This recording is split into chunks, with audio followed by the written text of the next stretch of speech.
Nicole Simpson's sister Denise on the stand. Picked her up, threw her out of the house.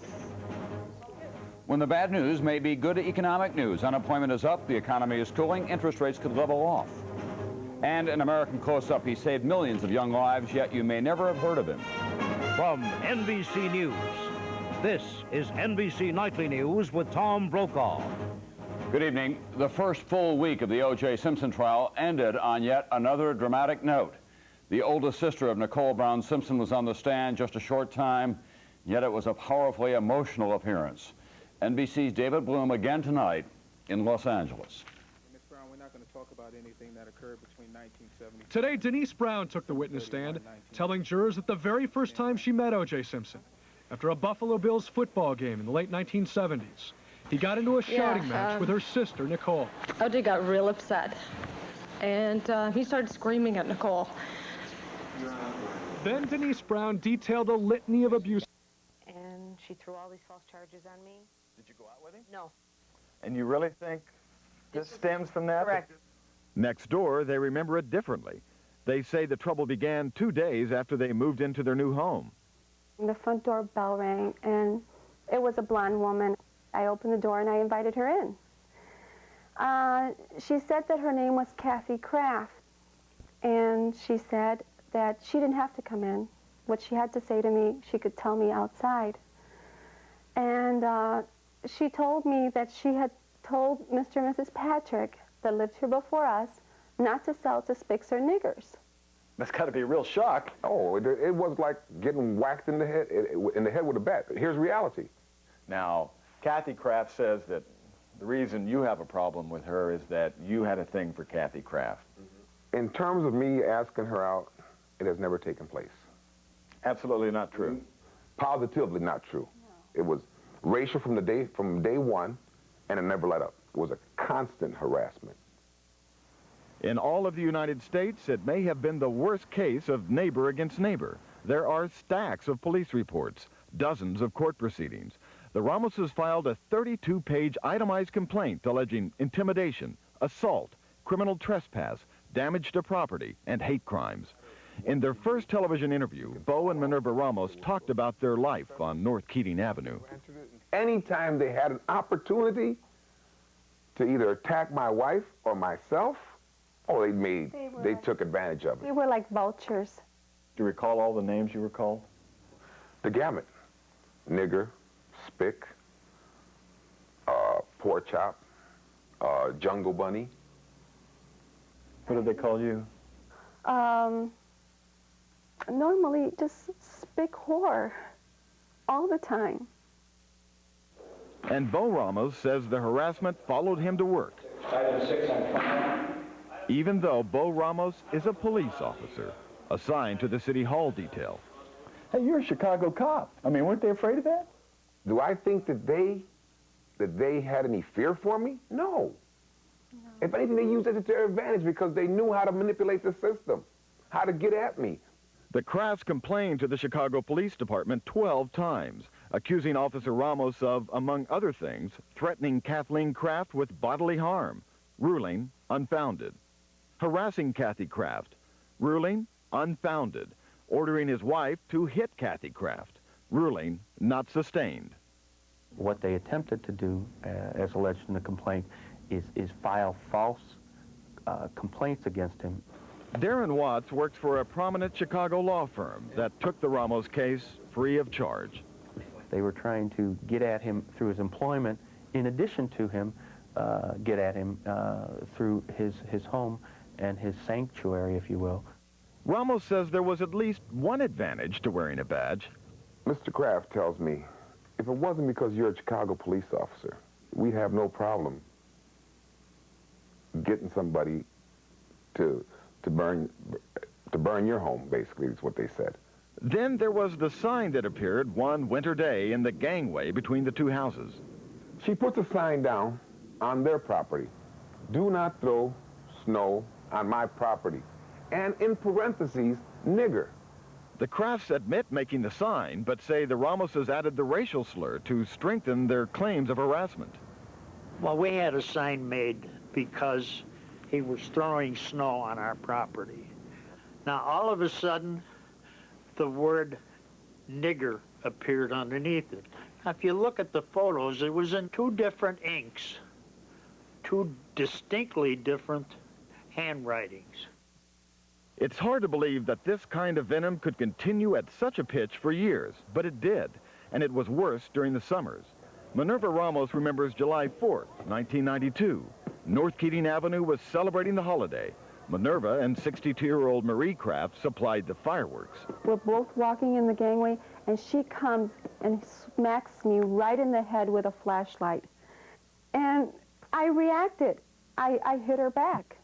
Didn't you ever look at him and say, honey, I think we've been a little bit too patient? I told him, I said, Bo, I want to leave. I don't care what it takes. Let's just get out of here before something happens to us. And something did happen when Bo Ramos met up with the Kraft son-in-law, George Willard. Looks me just like I'm looking at you right in the eyes right now, Mike, and says, hey, f***ing spick. When I walk over, I tell him, what is your problem? With that, he swings with his right hand, and I block it with this. And then he swings with his left hand, and it slides right over my arm and catches me on the neck. Well, with the second swing, I was already cocked back, and I just let him have one right in the eye. Another charge filed by the Krafts against Officer Ramos. Assault this time. Ruling not sustained. George Willard was arrested for assault. His case is pending. And just when the Ramoses thought it couldn't get any worse, they say they got a collect phone call from an inmate in this Cook County jail. And he says that he was a cellmate of one of the Kraft members. That through their association, another of the Kraft members had solicited him to come out and put a hit, as he put it, on us. The prisoner was one Johnny Rivera. John Kraft Jr. was indeed in Cook County Jail at the time on an auto theft charge. Did you ever know a Johnny Rivera? I met him in Cook County Jail. At the time, I was locked up, and when I was called in the house here, my family was telling me what was going on with the neighbor next door. And I was talking about it, and he told me that if you want to do something about it, I can take care of it. And you never went to him? I never went to him, and I told him, I says, no, I says, I don't want, you know, nothing done about it. The charges flew constantly. The Ramoses say it was all-out war, and caught in the crossfire were their children, Ivan, Michael, and Mindy. The only thing that they ever said to me were racial slurs by calling me a spick and a whore. Right now, I'm not living at home, and the reason I left was because of what was going on. What happened to you? A lot of stuff.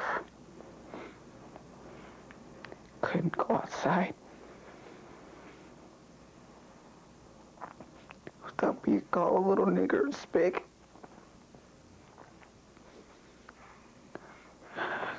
Couldn't play with my friends without having my mom or my dad watching me as a bodyguard. They call me like little names of like little niggers, and they call my brother one, and when one time my brother.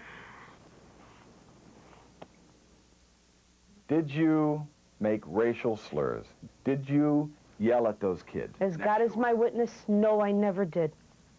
Never in my entire life. Nobody in this whole family ever called them racial slurs. But the Ramoses say they had had enough. After 9 years of living next to the Krafts, they brought a $10 million civil rights suit against them in federal court. The Krafts decided not to fight. We couldn't prove our innocence because we didn't have the money to back it up. If we would have had the money, we would have fought it to the end. And in an unprecedented settlement before Judge Ann Williams, the Ramoses agreed to drop the lawsuit if the Crafts would sell their home and move out of 2213 North Keating. If the house didn't sell in 180 days, it would be auctioned by the court. I feel bad because I don't think we should move. This house is ours. I said I wanted to stay here till I die. We've worked for this house. We put money into it. We says they should move. They've caused all these problems with us. We are not racist. No. We've been here, and I'm so upset now. Why are you upset? Because I know we're going to lose this house because of all these vicious lies. What do you think about your rights? We have none. We have none, not with him. We've lost all our rights because with this he's got it all. He's got the whole city of Chicago. Because I want to hang him. Because they have all the rights. They feel because he's a lousy, lousy policeman. He's a rotten, dirty policeman, cop. Without that badge and without that gun, he's just like we are, working like a citizen. That is all. He is. But he is rotten, and so is she. Like I said, if he didn't have that damn badge and that pistol, I don't give a damn. He is nobody. Like I said, he's got everybody on his side because he's getting everything for nothing. And he's laughing about it, and he comes through this damn yard like a chimpanzee with his big teeth out. And he's laughing. This is the honest-to-God truth. I don't give a damn. I want it to come out. They stole 9.5 years of our lives. They took those years away from me and my children that we could enjoy this house. The judge says, close this chapter in your lives, start again. But I can never forget what these people have done to me and my family. Bo says he wanted to stay on as a matter of principle. I'm not sure any principle's worth that, is it? Yes. Yes, and I will tell you why. Because if somebody else, some other one of your viewers, find themselves in the same shoes that we were in, don't move. Fight it.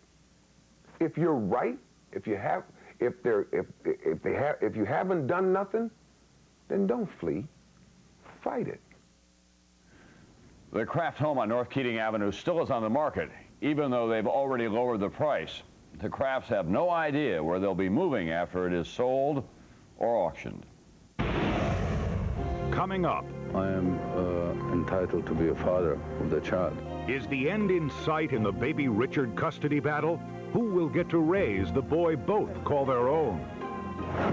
Plus, explosive testimony as Nicole Brown's sister takes the stand.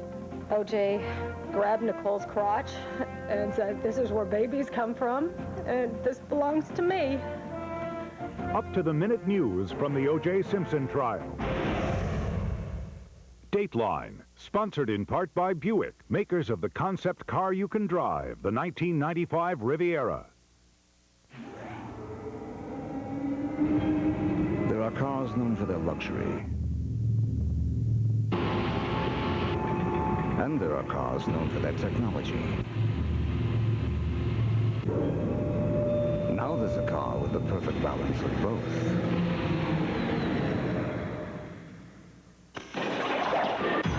The all-new Lincoln Continental with the V8 Intech system. The perfect balance of luxury and technology. I'll get it. Uh-oh, you need a paper towel. Well, actually, you need a paper towel with ultra thirst pockets. Introducing a whole new Brawny. With thirst pockets so thirsty, they can absorb your biggest, messiest spills. New Brawny with ultra thirst pockets. There goes the mess. Dateline will return after these messages from your local station. She defended our nation's freedom. Now she's fighting for her own. Serving in Silence is this month's big-ticket event. Pretty close to perfect, says TV Guide. Grade A rates People magazine. Glenn Close delivers a fascinating performance, bound for an Emmy nomination. This is who I am. From Barbara Streisand and Glenn Close, Serving in Silence, NBC Monday. Hardee's presents this month's 99-cent sandwich of the month, the mouth-watering hot ham and cheese. Why? Because most people aren't wealthy athletes with a big sneaker contract. And because when delicious ham is piled high and topped with melted cheese on a bakery bun, well, it just tastes great. Plus, you can't get anything like Hardee's hot ham and cheese sandwich at McDonald's or Burger King. Hardee's hot ham and cheese for 99 cents, the sandwich of the month. Big taste, little money, and that's what people want. I'm Marcia Sherman. At Sherman's, our home theater furniture is impressive. We offer traditional and contemporary styles in whitewash, oak, and cherry. Experience home theater at its best by enjoying a Sherman's home theater demonstration in a complete room setting. You can even purchase the entire room just as you see it, complete with furniture. Count on Sherman's low price promise to save you money. That's the way it is, because that's the way I want it. Now here's a wonderful car. And here's a perfect price, a one-price special from Jim McComb. Take your choice. 1994 Chevy Cavaliers or Pontiac Sunbirds, only $89.95. And they're loaded with air, automatic, power locks and windows, cruise, tilt, stereo, and more, all for only $89.95. Save time with no hassle, no haggle, one price. Save even more with one-price program cars. Step right in. It's the best way to buy at Central Illinois' only one-price GM Program Car Center. Jim McComb Chevy Geo. Bradley hosts Southwest Missouri, Saturday at 2 on WEEK. From our studios in New York, here is Jane Pauley. Remember the story of baby Richard, the boy whose biological parents have been fighting to get him back from the couple that adopted him at birth nearly 4 years ago? Now, after a long legal tug-of-war, the end may finally be in sight. Here's Lisa Rudolph with the very latest.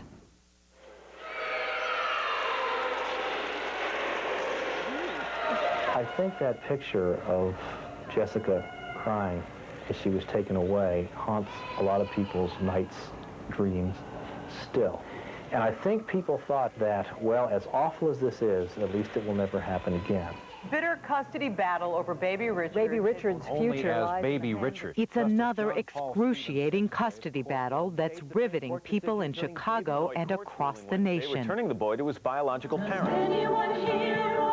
A battle with stakes and emotions running so high, ordinary citizens are speaking out. Shocking. And Illinois' governor outrageous, is lashing out. Heartless, incredibly inhumane. He's known to the courts as Baby Richard, but he's no longer a baby. He is almost 4 years old. His is a story filled with accusations of deception and emotional terrorism by two sets of parents who each claim Richard as their rightful son. Do they think it's right to give a chance to do legal kidnappings? Otto Kirschner, the biological father. You think that it was a legal kidnapping? Yeah, I believe that was a legal kidnapping. I think the biological parents fabricated this whole story. Richard Lifshitz is one of the attorneys representing the adoptive couple known as John and Jane Doe, who have chosen to remain anonymous. Why are the biological parents fighting so hard? I think that they're fighting so hard because they perhaps realize that they did something that they now regret. On March 16, 1991, at this suburban Chicago hospital, Otto's girlfriend, Daniela, gave birth to a 7-pound, 12-ounce healthy baby boy. But the couple had already split up. At that point, I thought that we would never get back together with Otto, and I thought the best thing for him will be to have two parents. 4 days after her son was born, Daniela signed adoption papers, giving him up to a firefighter and his wife, who already had a 4-year-old son of their own. They were not looking to adopt a child. It was only when they were presented with this situation by an attorney that they decided to come forward because they felt that this child needed help. Daniela had also made a decision about what Otto would be told about the baby. But I didn't have the guts to tell him. So you Plus, had, he would probably know that I'm not telling the truth because so you I'm had not someone the else liar. tell the baby's father that the baby was dead. Why? I wanted to make it safe for the adoptive parents so he wouldn't look for him. Looks really interesting. With Otto back in Chicago, they reconciled. And Daniela told him what really happened to their son. Were you angry at Daniela when you found out she'd given the baby up for adoption? She said actually something about put the new sunshine in my life. The baby is still in life. The best interest of the child. Otto's euphoria quickly faded when he discovered Illinois' adoption law stood in the way of getting his son back. Daniela had already forfeited her rights, and state law gives a father only 30 days after birth to show reasonable interest in claiming his parental rights. Remember, baby Richard was born March 16th. That gave Otto until April 15th to come forward. But he says he didn't know his son was alive until May 12th, 57 days after the birth. Nobody told me the baby's alive. Nobody told me, there is a baby, here is your son. When the case went to trial in September of '91, with baby Richard 6 months old, the Illinois County Court never considered charges Otto physically abused Daniela, allegations he denies and she now says she made up. The court did, however, rule Otto Kirschner was in fact unfit, saying he showed no reasonable interest in the first 30 days of the life of this child. The adoption was upheld. And in August of 1993, with baby Richard 2½, an appeals court also ruled for the adoptive parents.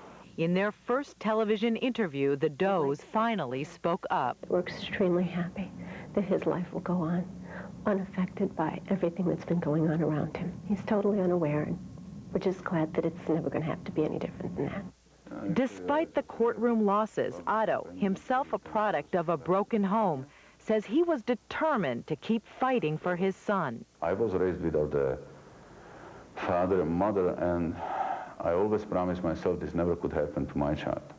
In fact, the Kirschners have been consumed with getting baby Richard back. Yeah, but I keep in my first picture of my husband when he was little, and I really think that our son looks exactly like my husband. Is that hard, not knowing what he must really look like? Even he may not. At least I have something to look at and to visualize him some way. Then last June, with baby Richard 3 years and 3 months old, the state's highest court stunned both sides by reversing the 2 lower court rulings, blaming the mother for trying to deprive the father of his rights. It also blamed the adoptive parents, who it said should have relinquished the baby as soon as the real father came forward, not after 3 years of litigation. That's me, my son. He will know me very soon.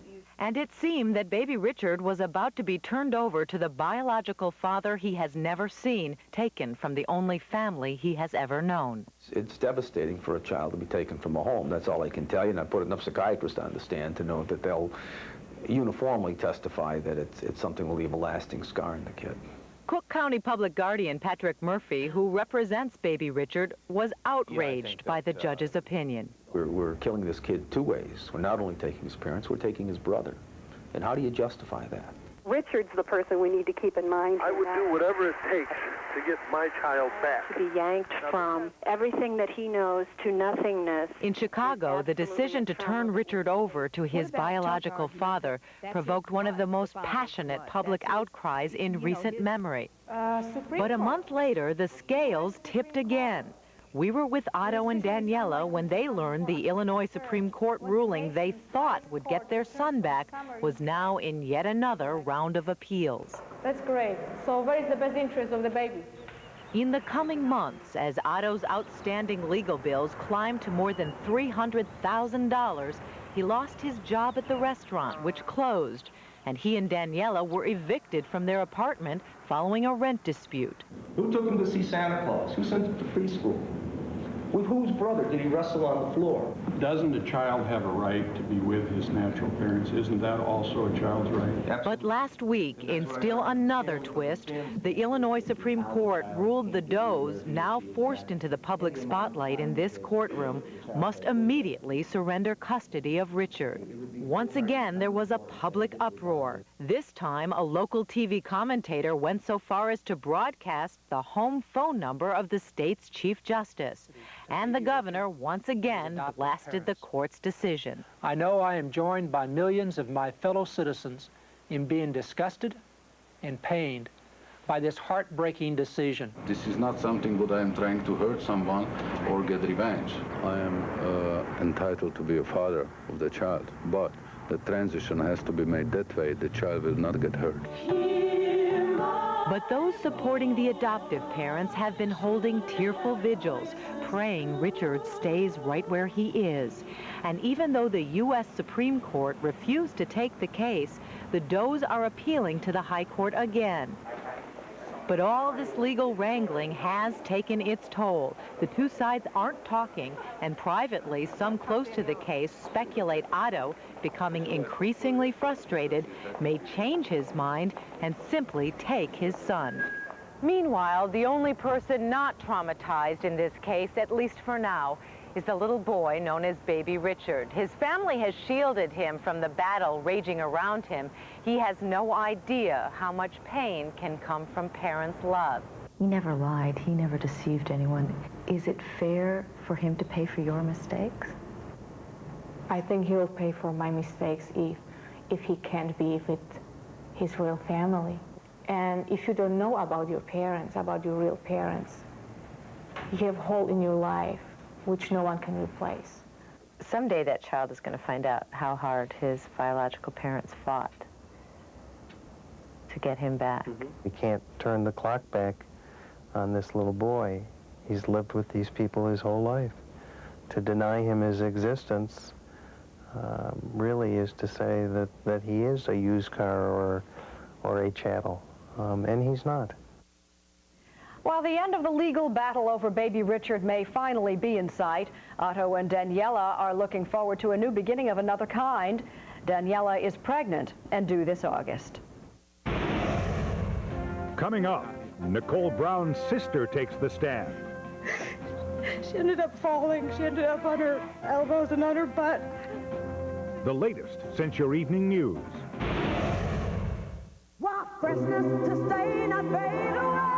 Don't spray it, mist it, Glade Lasting Mist it. Glade Lasting Mist Air Freshener has a concentrated mist that goes up, stays up, freshens for hours. Ordinary sprays just go up and fade in minutes. Want freshness to last, not fade away fast. Don't spray it, mist it, Glade Lasting Mist it. For hours of freshness. Don't spray it, mist it, Glade Lasting Mist it. In refills, too, fresh from Glade SC Johnson Wax. 2 kitchen floors. One cleaned with an ordinary cleaner that left the stains and germs. The other cleaned with Clorox Cleanup with cleaners and Clorox bleach. It got the dirt, stains, and germs. Which would you choose? Clorox Cleanup. The all-new Lincoln Continental has an exclusive system that lets you change the way it handles. At the push of a button, you choose the ideal suspension and steering settings to more precisely handle whatever the road presents. An attribute for which the Ming Dynasty is eternally grateful. The all-new Lincoln Continental with the V8 Intech system, the perfect balance of luxury and technology. NBC Tuesday, the all-new Wings that's got it all. Sex therapy. Strolling violinists. Deviled eggs. And Lowell's frozen stiff. Last time, stay out of my freezer.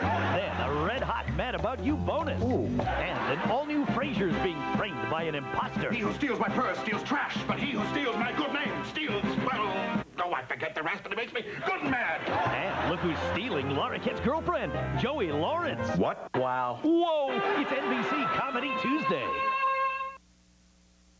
Still ahead tonight, the perils of live television.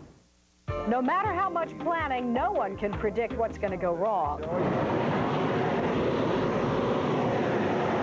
These guys have an even bigger problem. You think your secret is still safe? Very, very safe. They're trying to pull off a surprise while the biggest audience of the year is watching. That door opens right. These are the guys from Publishers Clearinghouse Prize Patrol. They're delivering a $10 million check to people who don't know it's coming. They work hard for the money. We've met pit bulls. How will they pull off one of the biggest gambles in live TV? That's coming up on Dateline. We started thinking the best way to get rid of plaque would be to just build a better toothbrush. That's how we came up with the Advantage. The handle's ergonomic, so you can actually get a better grip on it. Then we designed the power tip so it really gets behind your back teeth. And the Action Cup, so it's great at removing plaque along the gum line. It's the best toothbrush we've ever made. Who knows more about what makes a better toothbrush than Oral-B? It is the brand more dentists use. This bowl has no automatic toilet cleaner. Ugh. This one has Clorox automatic toilet cleaner. Drop it in your tank. It's like cleaning with the power of Clorox bleach every time you flush. Which would you choose? Clorox automatic. The all-new Lincoln Continental is so technologically advanced, you control it with the press of a button. Equally as impressive is that with the press of a button, its exclusive 12-function memory profile system sets everything back to where it was. Your Lincoln. Thank you. My pleasure. The new Lincoln Continental with a 32-valve V8 Intech system, the perfect balance of luxury and technology. For years, he's kept his past a secret. This is not about me! Then why are you so upset? She gave him the strength to unlock it. You've really learned how to cover your pain, haven't you? Barbara Streisand and Nick Nolte in the network television premiere. We knew this day would come, didn't we? The Prince of Tides, Sunday at an early time, 8, 7 Central on NBC. It can happen to you, killing or disabling young and old in a matter of minutes, a stroke. But now, some things that could help you survive. What are they? Watch NBC Nightly News Monday. Anyone who has had anything to do with live television can tell you it is high risk. So imagine giving away $10 million as part of a live commercial. And to make it even more nerve-wracking, doing it in the moments right after the Super Bowl. Well, that's what Publishers Clearinghouse did last Sunday. John Scott wondered how they could pull it off without a hitch. There, now, the lights are on. That means maybe it's not just her. Okay, well, here's the house. Here's the house. Right here. The white gate right here. Yeah. But see, there's still nothing on inside. How would you feel if two strangers were lurking outside your house at night, watching to see if anyone's home? Let's get out of here before that cop comes back. If it were these two, you'd be ecstatic. Todd Sloan on the left and Dave Sayer on the right, better known from commercials as the Prize Patrol. $10 million from Publishers Clearinghouse. For 7 years, they've traveled the country, making ordinary people extraordinarily rich. How much money have you given away since the Prize Patrol started? About $70 million, something like that. Over $70 million. $70 million. What does that feel like? Well, you know, it really is pretty overwhelming. And you do feel kind of divine after a while, as if you have some supernatural powers having an effect on someone's life in such a tremendous way. We can't win the money because we're employees of the company, but if I can't win it, it's a nice job to give it away. The company is Publishers Clearinghouse, not to be confused with American Family Publishers. They use famous guys to give away their money. You've just won $10 million in the American Family Sweepstakes. American Family has Ed McMahon and Dick Clark. Publishers Clearinghouse has Dave Sayer and Todd Sloan. Dave and Todd are supposed to surprise their winners at home, but sometimes they're the ones caught off guard. We've met pit bulls. We've had people come to the door half-dressed. We've had things happen that are just not what you'd really like to happen, you know, at midnight when we've had to knock on the door. So it's never easy. But this year, the Prize Patrol promised the nation something never attempted before. Live as it's happening, right after the Super Bowl, the biggest winner could be you. And just what would they do if their winner wasn't home? To find out, Dateline joined the Prize Patrol for a week to watch them try to pull it off. Here we go. In that area. It'd be nice to have it. The Prize Patrol's long journey really began here, in this cavernous processing center on Long Island. Out of the tens of millions of responses that flooded this place, the winning entry was picked. Contestants received entry forms in the mail and were invited to send them back. Machines scanned each entry, looking for the match to a unique computer-generated number chosen 2 years ago. At a top-secret meeting, an outside accountant told Dave and Todd what the machines had found. There is no match. That means whoever received the winning number in the mail never returned it. So they go to Plan B. The company president uses a bingo cage to randomly generate a new number. A computer matches that number to the name of someone who did return an entry We got it. And the winner's name and address is turned over to the prize patrol. Fun. Thank you. Can you come in? We've got to make some plans now. It is Wednesday morning. They have just 4 days to locate the winner. If that person is out of town, Dave and Todd risk looking very foolish to a huge audience after the Super Bowl. So the first thing we should check into, I think, is flights. Okay. But they must also be secretive. Todd phones information for a listing under the winner's name. Yes, in Phoenix, please. And then calls to see if anyone answers. Answering machine. Do you take steps to make sure they're at home? We really can't, because that would give off, tip off the surprise. So you don't alert these people ahead of time? No, you don't want to tell the person who you're throwing the surprise party for that, hey, there's a surprise party for you next Friday. You want them to be surprised, and that's what we're hoping for. Friday morning, New York City. 2 men board an airplane bound for Phoenix. Dateline joined them, using hidden cameras to protect their secret mission. Dave and Todd both have real jobs at Publishers Clearinghouse, but when they go on prize patrol, tracking down their winner, each makes a sort of career change. Secret Asian man, secret Asian man, they've given you a number. Do you guys have surveillance experience? Only that which we've managed to pick up on the job. Police department training? No. Military police? No. CIA? FBI? Just being discreet, that's what's important. Yes, they try to be discreet, but there have been slip-ups.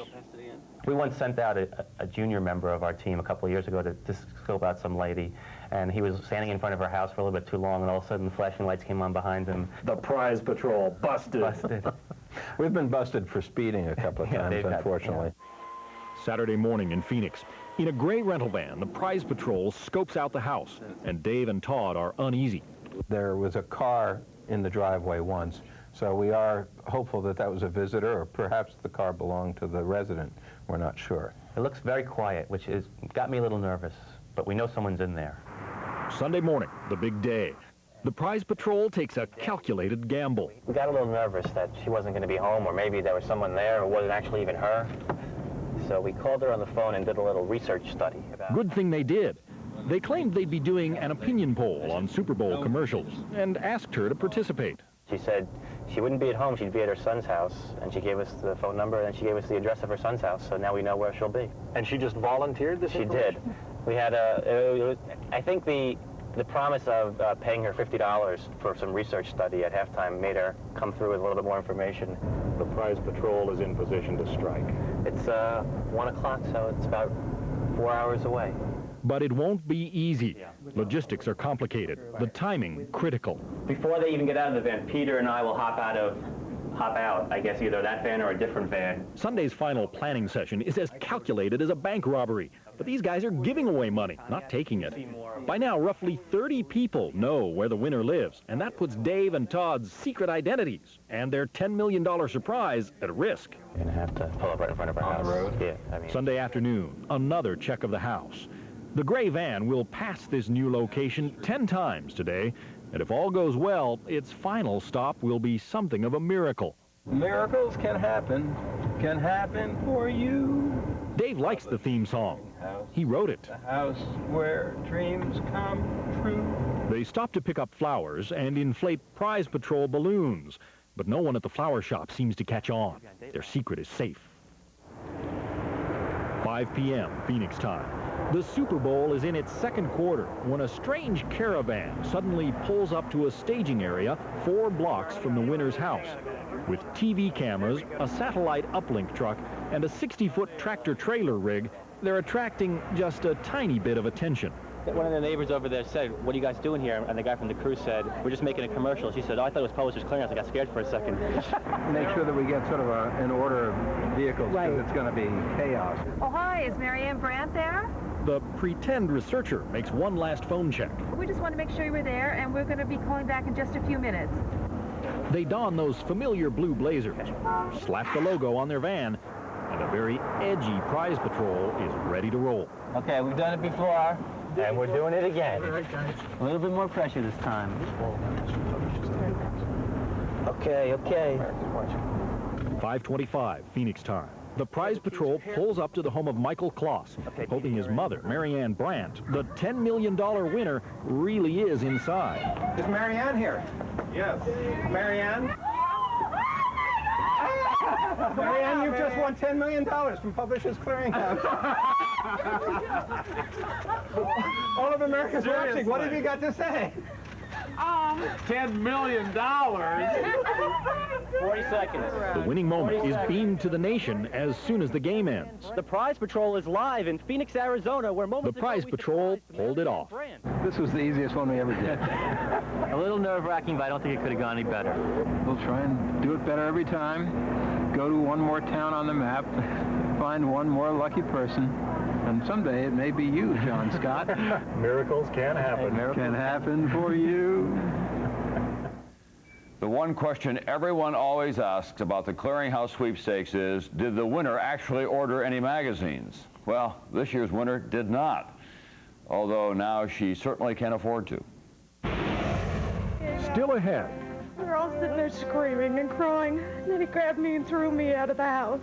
Emotional testimony from the victim's sister. Today's developments in the OJ Simpson trial. Also, can you guess what year it was? The Dateline timeline.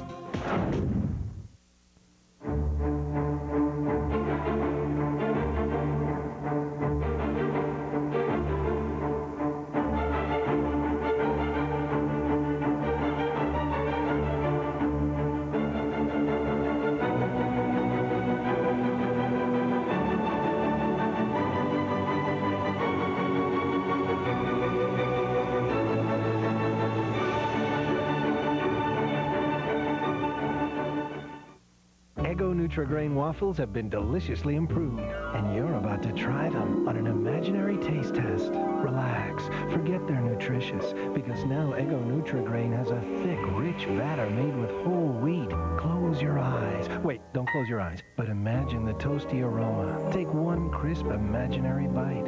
See, with this new taste, you'll never want to let go. Now, wipe your mouth. You got imaginary syrup all over it. Eggo Nutri-Grain, a delectable new taste. Imagine that.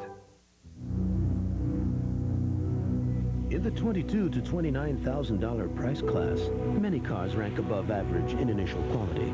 However, according to the J.D. Power & Associates initial quality study, one car ranks best: Buick Park Avenue. Park Avenue. We hope this throws some light on the subject of your next car. From our studios in Los Angeles, here is Stone Phillips.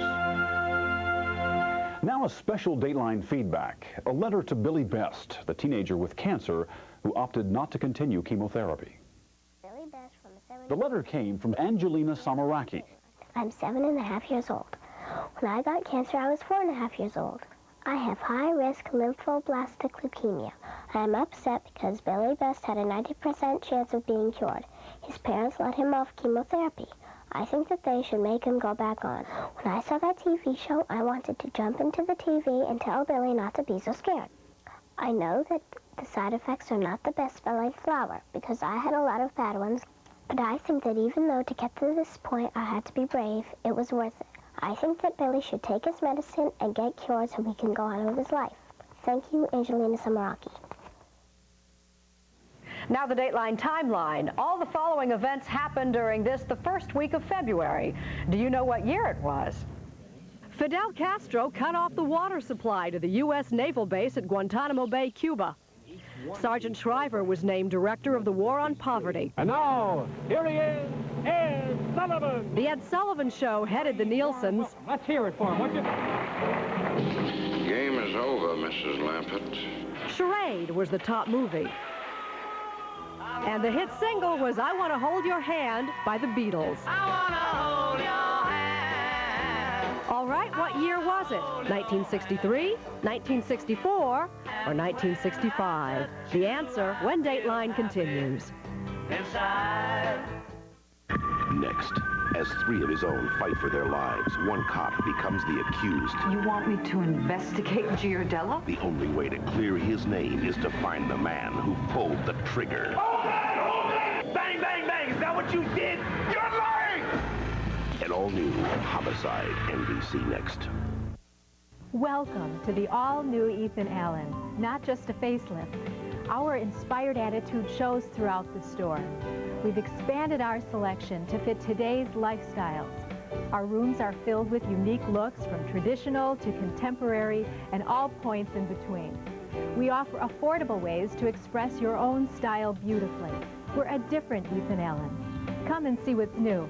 The all-new Ethan Allen is open now at 613 West Lake Street, Peoria.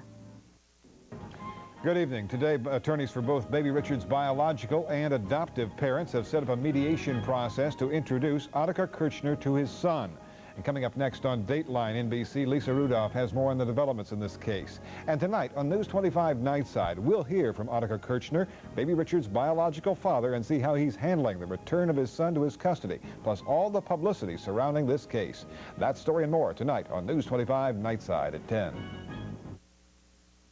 Get ready for WEEK-TV's 6th annual Kids Nowadays Festival. This fantastic family event is Saturday, April 29th at the Peoria Civic Center and May 6th at Redbird Arena in Normal. A bigger-than-ever show is planned. Lots of fun, entertainment, rides, prizes, and freebies. A great day for the entire family. For information on becoming an exhibitor, call Joe McGuire at WEEK 698-3728 to find out how your business can be part of this huge event. Hi, I'm Lori Rolfing. At Caterpillar, we care about others. So what year was it? Castro cut off Guantanamo's water. Shriver was appointed, and I Want to Hold Your Hand was the top song. It all happened the first week of February 1964. Here again is Stone Phillips. At the Simpson trial today, the prosecution continued its week-long effort to tear down O.J. Simpson's nice guy image, filling in its portrait of a man given to sudden outbursts of anger and violence. And the key witness, a woman who has made her feelings about Simpson's guilt abundantly clear, Nicole's sister, Denise Brown. Grabbed Nicole, told her to get out of his house, wanted us all out of his house. Picked her up, threw her against a wall. Picked her up, threw her out of the house. Denise Brown could not hold back the emotion, describing one of several incidents in which she says her former brother-in-law abused and humiliated Nicole Simpson. She ended up on her. She had taken the stand late today, wearing the cross that belonged to her dead sister, speaking for the victim, attacking the defendant, beginning with the first time she met O.J. Simpson at his home in Buffalo after a football game in 1977. O.J. got real upset, and he started screaming at Nicole. But no sooner had she said that than the defense demanded a sidebar conference away from the jury, a clear indication of just how explosive this testimony was going to be. And moments later, these instructions from Judge Ito. Ladies and gentlemen of the jury, you are to disregard, I am striking from the record, the last question and answer. You are to disregard that, treat it as though you had never heard it. So the prosecution turned to a new line of questions about an evening at a local restaurant several years into the Simpson marriage. Well, we were all drinking and goofing around and being loud and dancing and having a great time. And then at one point, O.J. grabbed Nicole's crotch and said, "This is where babies come from, and this belongs to me." And Nicole just sort of wrote it off like it was nothing, like, you know, like she was used to that kind of treatment. And it was like, I thought it was really humiliating, if you ask me. And when he grabbed her in the crotch, were there people around? Oh yeah, the bar was packed. Strangers? Yeah. Yeah, he was talking to the strangers. And during the time that these strangers were approaching him and shaking hands and things like that, did he appear to shy away from the attention at all? Oh, no. No, not at all. He loves the attention. He loves it. He's got a big ego. It feeds his ego. And then another objection, another sidebar, and another admonition from the judge. And if you would answer just the precise question that they ask you, this will go a lot easier. Okay. All right, thank you. Up until Denise Brown took the stand, it had been a relatively routine day of trying to flesh out the background and motive of the accused killer. the prosecution witnesses coming in quick succession, more of them taking the stand this morning than on any morning so far. And I happened to look outside, and I saw a man outside on the sidewalk. Carl Colby, a former neighbor of Nicole's, recalled an evening in the spring of '92 when he saw a man pacing outside of Nicole's house, trying to look in. It so disturbed Colby, he called 911. After I'd made the call, I recognized him. And who was that man? It was Mr. Simpson. Colby's wife, Catherine Bowe, also testified about an argument she says she witnessed, elicited to bolster the prosecution's claim that Simpson was pathologically jealous. Well, he was arguing loudly, and also I saw a lot of the white of his eye showing between the lid and the iris. Well, who was he arguing loudly with? Nicole. What was he saying to Nicole? I gather that he was angry at her, thinking that she had been with another man, and she was angry at him for being angry at her. And then, yet another police officer who responded to calls for help from the troubled marriage. The defendant was agitated. He was upset, pacing back and forth. Robert Lerner was one of 5 officers who spent an hour and a half calming Simpson down on the night of October 25th, 1993, after a panicked 911 call from his ex-wife. Police, what is he doing? Is he threatening you? I'm going nuts. The now famous 911 call was played for the jury late yesterday, with hardly a flinch from OJ Simpson as he listened to himself raging and Nicole pleading for 13 excruciating minutes. Could you just please, OJ, could you please? And while you were talking, did you say something? But today, it was the voice of her sister that captivated the court. Told him he took Nicole for granted. Denise Brown recalling how on one occasion she had confronted Simpson about his treatment of her sister and got a violent reaction. And then a whole fight broke out, and pictures started flying off the walls, clothes started flying, ran upstairs, got clothes, started flying down the stairs, and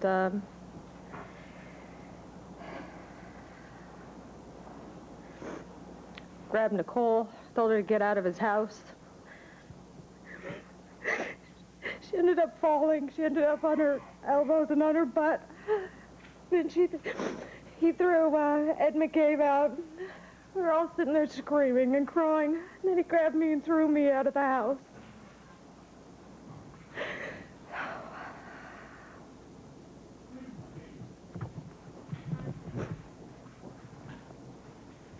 Are you okay, Miss Brown?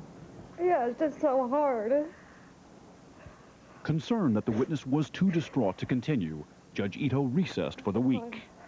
Ladies and gentlemen, I'll see you back here Monday morning, 9 o'clock. Have a nice weekend. But the weekend hadn't started yet. He says at 10:32 p.m., he saw a near collision between a Buick and a white Ford Bronco. Late tonight, lawyers for another potential witness came forward. He just knows there were 2 black men driving in the car, but he could not identify anyone. It was the night of the murders, and they said their client, John McKinnon, followed the Bronco for about a block and managed to scribble part of the license plate on a bank receipt. And it matched not O.J. Simpson's, but that of Simpson's good friend, Al Cowlings. He called the LAPD. But sources close to Al Cowlings have told Dateline that police did not speak to McKinnon until after Cowlings' license plate had been seen by the world during that low-speed chase, and that they have established Cowlings' whereabouts on the night of the murders. The week ending on another note of intrigue. Barring any delays, Denise Brown will be back on the stand next week, and it will be interesting to see how tough O.J.'s lawyers will be on her in front of the jury, a woman they have accused of waging a public campaign to convict Simpson prematurely, but who's also still grieving over the loss of her sister. And we'll be here next week to bring you the very latest.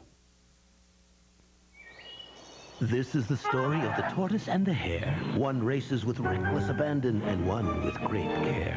We all know who wins this four-wheeled race. The Buick Century, of course, with its dependability and grace. You see, in the last 10 years of all the Centuries sold, more than 9 out of 10 are still on the road. So the moral to this Buick story is perfectly clear. The winner of the race is the one that delivers year after year after year. I don't sell houses, I sell dreams. Why would 9 out of 10 customers recommend Century 21 to their friends? It's a large organization, but it's also as personal as me and you. Century 21 has the most professional agents. A house is somebody's life where you're going to bring your children up. And when you look for the church or the school and all those things, I know where they are. Go home and tell Mom and Dad we're going to get you a nice house. Century 21, rated #1. It happens every day. As the earth rolls on its belly, the lights go out from east to west. Night sweeps across the land. This is the time when dreams are made. And as another day is put to bed, a tired eye blinks once, twice. Good night, sleepyhead. Serta. We make the world's best mattress. Next week on Today, advice on how to get a better night's sleep. Plus, Sean Connery, Glenn Close, and skating with Nancy Kerrigan. So join us next week and see what a difference Today makes. Now let's take a look at some of the stories we're working on for next week's Dateline. I walked in the door and she just looked at me and she said, "You're having an affair." She just knew. He was fooling around. She was fooling around. What makes so many couples cheat? We are an animal driven by a whole pile of urges. She claims it's genetic. But does adultery have to ruin a marriage? Plus, he was a rising star with his sights set on the Olympics.